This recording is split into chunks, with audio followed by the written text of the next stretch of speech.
So I'm going to show you how to log into the ConnectWise portal. The URL is totalnetworks.myportallogin.com. And if you have already signed in before, then you'll hit the sign in. You can either sign in with your Microsoft Office 365 credentials or sign up if you've not sure and haven't used it before. I have my credentials saved, and so it's going to load in right away for me.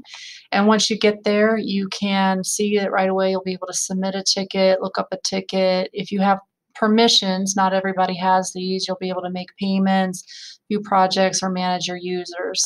So for administrators, if you have this permission, you'll be able to manage users, and then you can come in and most people are going to be by default set to standard, but if you need to change somebody, you just go in there and it gives you a description of what the different permissions are to make decisions if you want to give any of your employees additional access.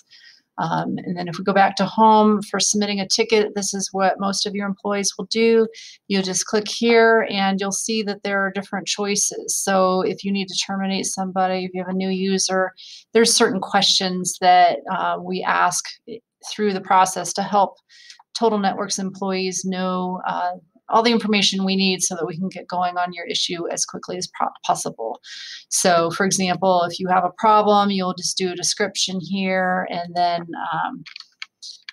I'm not going to type all the details, but then when you hit next, it's going to give you questions like when did it happen, if you want to submit screenshots, and then when you hit send, it creates a ticket in our system, and our triage system will get notified right away, and we'll get to work on scheduling and taking care of your issue.